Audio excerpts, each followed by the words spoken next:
Haleluya, semua shalom, kekasih Tuhan dan semua jemaat BMC. Apa kabarnya? Semua dalam keadaan sehat ya? Tetap semangat, tetap sukacita apapun yang terjadi dalam hidup kita. Amin. Mari kita berdoa bersama. Bapa yang baik, yang sangat murah hati, kami mengucap syukur buat hari yang baru yang Kau ciptakan bagi kami. Kalau kami ada hari ini Tuhan, kami percaya semua karena kasih karunia, semua karena anugerah-Mu yang besar bagi kami. Sebelum kami beraktivitas hari ini, kami rindu kebenaran firman-Mu dinyatakan.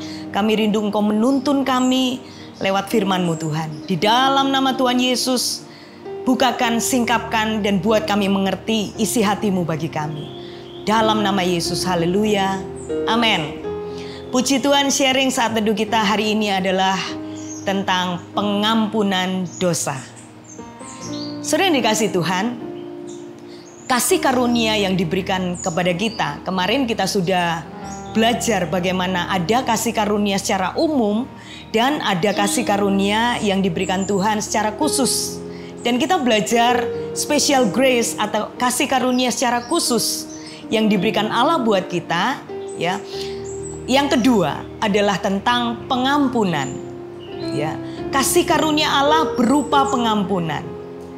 Kasih karunia berasal dari bahasa Yunani, yaitu charis, yang berarti pemberian, kebaikan, yang diberikan Allah kepada manusia secara cuma-cuma, bukan berdasarkan kelayakan atau kepantasan. Yesus memberikan ilustrasi yang jelas tentang kasih karunia, ada di Lukas 15 ayat 11 sampai dengan 32. Saudara, perumpamaan tentang anak yang hilang. Saudara pasti sudah banyak sekali mendengar dan membaca tentang perumpamaan ini. Kisah anak sulung yang memandang adiknya itu berdasarkan kelayakan atau kepantasan. Saudara dikasih Tuhan, di Lukas 15 ayat yang ke-30, demikian bunyi firman Tuhan. Tetapi baru saja datang anak bapa yang telah memboroskan harta kekayaan bapa bersama-sama dengan pelacur-pelacur, maka bapa menyembelih anak lembu tambun itu untuk dia. Jelas sekali anak sulung melihat adiknya berdasarkan kepantasan atau kelayakan. Kalau saya bahasakan kalimatnya bahwa dia berkata kepada ayahnya, "Pak, lihat itu adikku, dia betul-betul keterlaluan Pak. Dia sudah tidak layak sebetulnya menerima kebaikan Bapak. Tapi apa yang Bapak lakukan? Please dong Pak, berikan hukuman yang seberat-beratnya. Karena anak ini sudah berfoya-foya dengan wanita yang gak jelas, sudah menghabiskan harta warisan Bapak. Dia sungguh menyakitkan hati Bapak. Bahkan aku sendiri sakit hatiku karena apa yang sudah dilakukan adikku itu." Tetapi apa respon daripada ayahnya, saudara? Ada di Lukas 15 ayat 31 sampai 32. Kata ayahnya kepadanya, "Anakku, engkau selalu bersama-sama dengan aku, dan segala kepunyaanku adalah kepunyaanmu. Kita patut bersukacita dan bergembira karena adikmu telah mati dan menjadi hidup kembali. Ia telah hilang dan didapat kembali." Kekasih Tuhan, anak yang sulung memandang adiknya berdasarkan kelayakan. Justru sebaliknya dengan ayahnya. Dia menerima anak bungsunya dengan penuh kasih, dengan penuh cinta.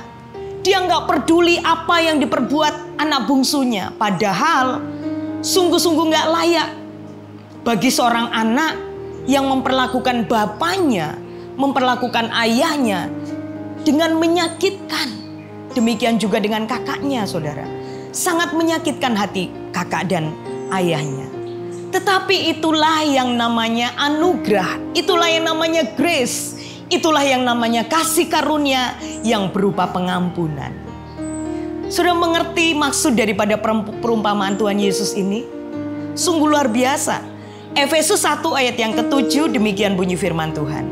Sebab di dalam Dia dan oleh darahnya kita beroleh penebusan, yaitu pengampunan dosa menurut kekayaan kasih karunia-Nya. Kekasih Tuhan, pengampunan adalah belas kasihan yang diberikan Allah sehingga kita dibebaskan dari hukuman.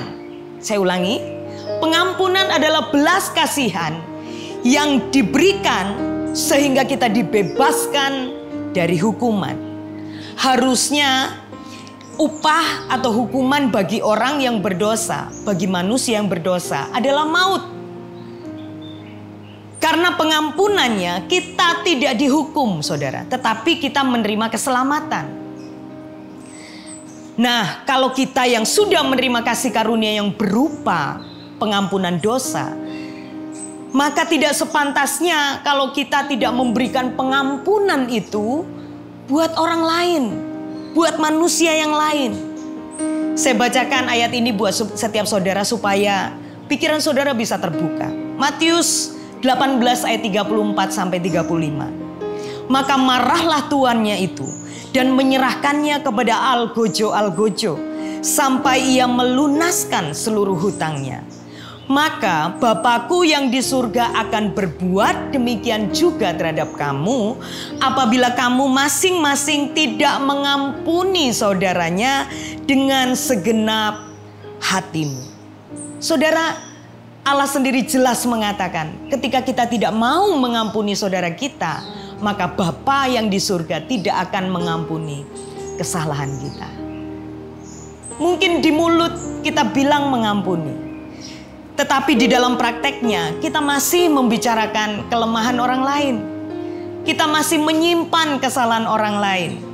Kita masih kecewa, bahkan hati kita masih simpan pahit, masih simpan sakit hati. Saudara, siapakah kita? Apakah kita lebih daripada Allah? Allah yang penuh dengan kasih karunia-Nya saja, Allah yang besar, Allah yang maha dahsyat saja mau memberikan pengampunannya buat kita. Siapa kita, saudara?